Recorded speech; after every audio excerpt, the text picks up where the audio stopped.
Bonjour à tous et bienvenue au Comptoir des légendes, votre podcast mythologique. Aujourd'hui, je vous emmène à la rencontre du plus célèbre héros d'Irlande. Demi-dieu et guerrier adulé de tous, il était aussi redoutable auprès de la gente féminine que face à ses adversaires. Chers auditeurs, aujourd'hui, je vais vous conter les origines de Cuchulainn.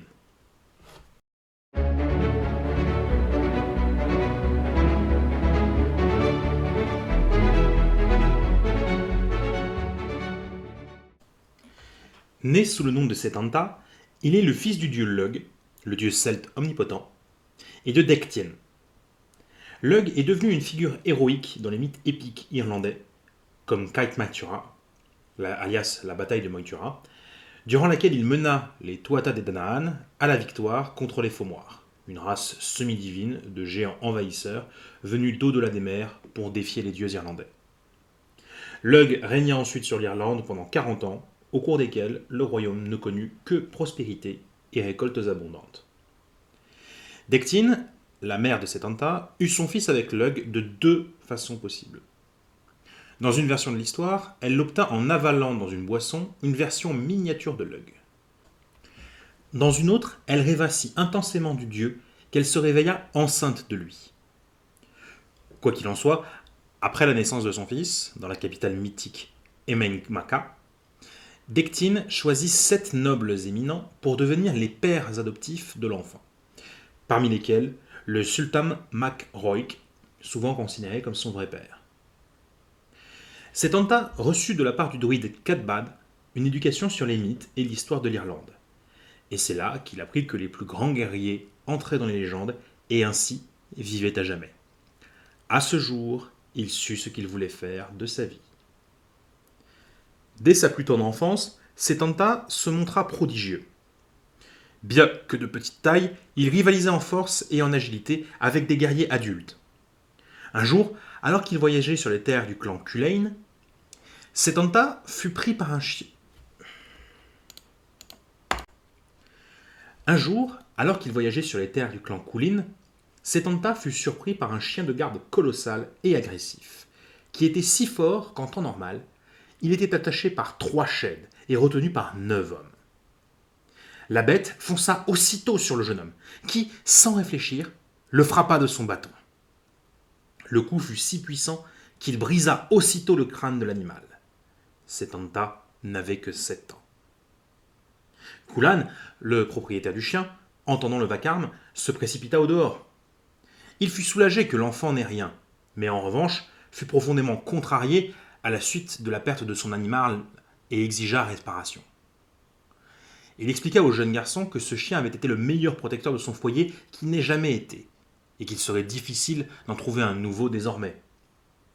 Setanta se proposa, pour se repentir de son acte, de remplacer le chien par un autre, et, en attendant d'en trouver un qui convienne, de garder lui-même le bétail de Culann. C'est ainsi qu'il obtint le nom de Cuchulainn, le chien de Culann. Mais ce n'était là que le début de son histoire. Cuchulainn rejoignit l'ordre des chevaliers de la Branche Rouge, auprès desquels il fit ses armes et se montra être un guerrier déjà hors du commun. Désireux d'épouser Emer, fille du roi Forgal Manach, dont il était tombé amoureux, il se devait, avant, de se montrer encore meilleur que ce qu'il n'était déjà, afin que le roi le juge digne de la main de sa fille. Pour ce faire, il partit en direction des terres d'Alba, aujourd'hui connues sous le nom d'Écosse, pour y rencontrer quelqu'un qui saurait le former au maniement des armes.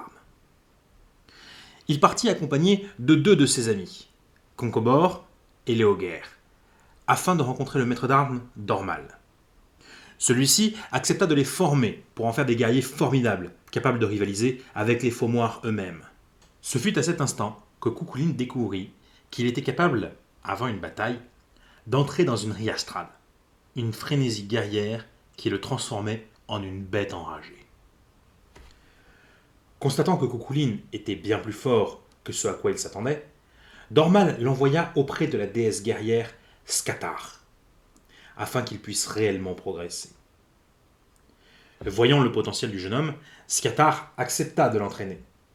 Elle lui donna sa propre lance barbelée, Gaebolga, la lance à la douleur mortelle. Cette arme était si puissante que chacun de ses coups donnait l'impression qu'il y en avait en fait 30, et que chaque blessure qu'elle infligeait provoquait 30 lésions internes. Scathar et Cuchulainn, durant cette période, se rapprochèrent jusqu'à devenir amants. Mais le jeune homme refusa de devenir l'époux de la déesse, toujours épris pour Emer. Ce fut aussi à ce moment que Scathar dut affronter sa rivale, Aif. Connaissant ses prouesses martiales et ne souhaitant pas risquer la vie de son protégé, la déesse guerrière donna à Cuchulainn une potion de sommeil, afin de le garder loin du combat. Mais, à cause de sa force colossale et de son endurance légendaire, Cuchulainn ne dormit qu'1 heure et fonça rejoindre son mentor dans la bataille. Le chien de Cuchulainn affronta Aif dans un combat singulier. Les deux guerriers étaient de force et de talent équivalents. Aussi, aucun ne put prendre l'ascendant sur l'autre. Cependant, Cuchulainn usa de ruse et fit croire à Aif que son char et son cheval, ses 2 plus précieuses possessions, étaient tombés de la falaise. Distraite, Aif fut défaite par Cuchulainn, qui plaça son épée sous sa gorge, la contraignit à partir et à abandonner ses griefs envers Scathar.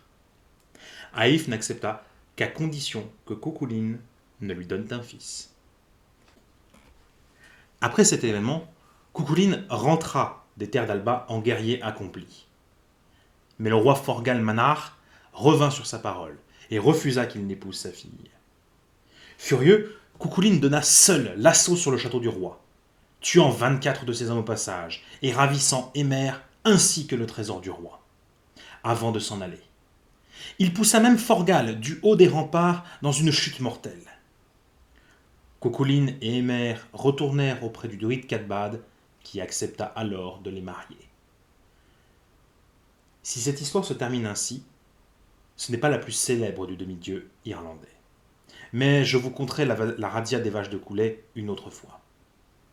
En attendant, j'espère que cette histoire vous aura plu et qu'elle vous aura fait rêver. N'hésitez pas à la partager à vos compagnons d'armes ou de voyage, aussi bien avec la mélodie d'une harpe que celle des vers qu'on entrechoque. Je vous dis à bientôt au comptoir des légendes, et n'oubliez pas que c'est mené par nos histoires que nous dirigerons notre avenir. Bonne journée.